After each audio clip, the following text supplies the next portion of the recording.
प्रिय मित्रों, जय श्रीमन नारायण। आज आप सभी लोगों के लिए बताएंगे कि रुक्मिणी अष्टमी कब है और रुक्मिणी अष्टमी का क्या प्रभाव होता है।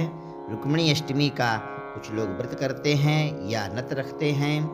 रुक्मिणी अष्टमी का भगवान श्री कृष्ण के साथ में बहुत बड़ा संबंध है। जिस प्रकार से श्री कृष्ण जन्माष्टमी मनाते हैं, उसी प्रकार से भक्त जन भी रुक्मिणी अष्टमी को मनाते हैं। यह रुक्मिणी अष्टमी 4 जनवरी बृहस्पतिवार के लिए है, तो अष्ट का श्राद्ध भी इसी दिन है। बहुत ही शुभ है। इसी दिन सभी लोगों के लिए मनानी चाहिए। भगवान श्री कृष्ण नंदनंदन विष्णु के अवतार माने जाते हैं और पृथ्वी पर जब आए तो यहाँ से पापियों का संहार करने के लिए भगवान का अवतार हुआ। जब भगवान जी आए तो उनका सहयोग करने के लिए रुक्मिणी के रूप में भगवती माता रानी का अवतार हुआ। जीवन संगिनी और प्राण प्रिया बनी। यही कारण है जैसे श्री कृष्ण जन्माष्टमी को धूमधाम से मनाते हैं, उसी प्रकार से रुक्मिणी अष्टमी के लिए भी मनाया जाता है। इस दिन महिलाएं विशेष रूप से व्रत रखती हैं, माता रुक्मिणी और श्री कृष्ण का पूजन करती हैं और उनसे अपने पति, परिवार, धन, सुख, समृद्धि सभी की मंगल कामनाएं करती हैं। आइए हम सभी लोग भी इस महत्व के लिए जानें और व्रत कथा क्या है, क्या क्या चढ़ाना चाहिए, कब होता है, वो भी आप सभी लोग श्रवण करें। हर साल पौष मास के कृष्ण पक्ष की अष्टमी को रुक्मिणी अष्टमी मनाई जाती है, क्योंकि इसी दिन ही द्वापर युग में विदर्भ नरेश भीष्म की पुत्री के रूप में रुक्मिणी जी ने जन्म लिया था। तभी से इस दिन का बहुत बड़ा महत्व है। माना जाता है कि रुक्मिणी जी की उपासना आराधना करने से, व्रत रखने से जीवन में कभी भी कष्ट नहीं आते हैं। हर एक प्रकार की मनोकामनाएं पूर्ण होती, सुख और समृद्धि घर परिवार में आती है, क्योंकि वो लक्ष्मी जी का अवतार है। घर में लक्ष्मी जी की कृपा हर समय बनी रहती है।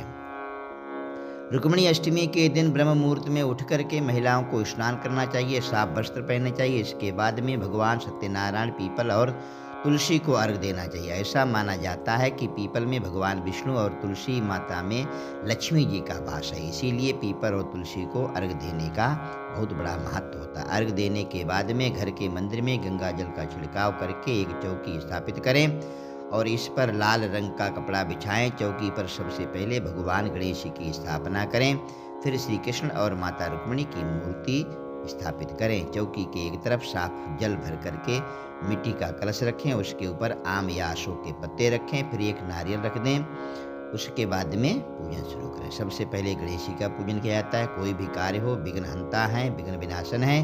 उसके बाद में रुक्मिणी और भगवान श्री कृष्ण की मूर्ति को दूध, दही, घी, शहद, शक्कर से पंचामृत से स्नान कराएं।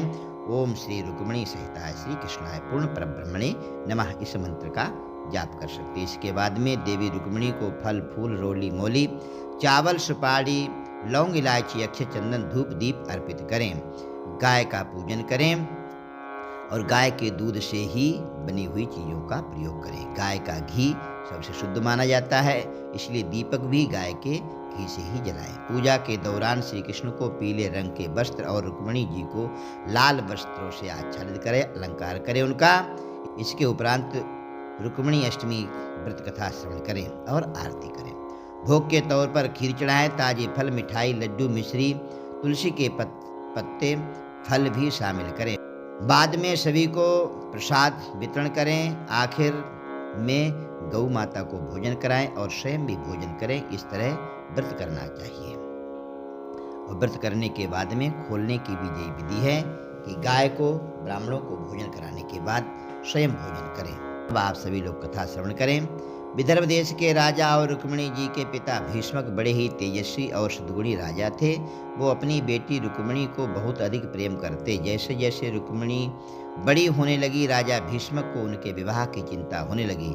यह बात रुक्मिणी के 5 भाइयों को भी पता था कि पिताजी बेटी के लिए चिंतित हैं, लेकिन रुक्मिणी तो मन ही मन भगवान श्री कृष्ण से प्रेम करते थे, क्योंकि जो कोई भी रुक्मिणी के पास आता भगवान श्री कृष्ण के ही गुणानुवाद गाता, तो उनके हृदय में और भी श्रद्धा भक्ति जागृत हो गई और वो मन ही मन में श्री कृष्ण को अपने पति मान चुकी थी। श्री कृष्ण को भी नारद जी से यह बात का पता लग गया कि रुक्मिणी उनसे प्रेम करती हैं, लेकिन भगवान श्री कृष्ण और रुक्मिणी के विवाह में एक बड़ी अड़चन थी। वो अड़चन क्या थी?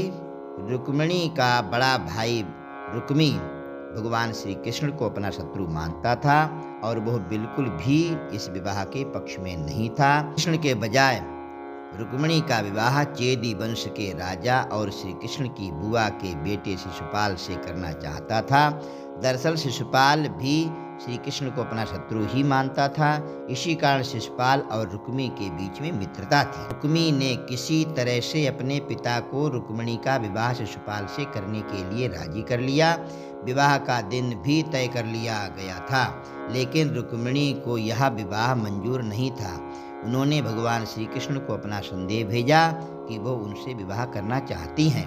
ऐसे में जब रुक्मिणी के विवाह का दिन आया तो भगवान श्री कृष्ण ने अपने भाई बलराम के साथ में रुक्मिणी को अपने साथ ले जाने की योजना बनाई। रुक्मिणी विवाह से पहले सखियों के साथ में मंदिर आई हुई थीं। जब वो पूजा करके बाहर आईं तो भगवान श्री कृष्ण रथ में उनकी प्रतीक्षा कर रहे थे। उन्हें देख करके रुक्मिणी बड़ी ही प्रसन्न हुई। भगवान श्री कृष्ण ने अपना हाथ आगे बढ़ाया और रुक्मिणी ने उनका हाथ थाम लिया।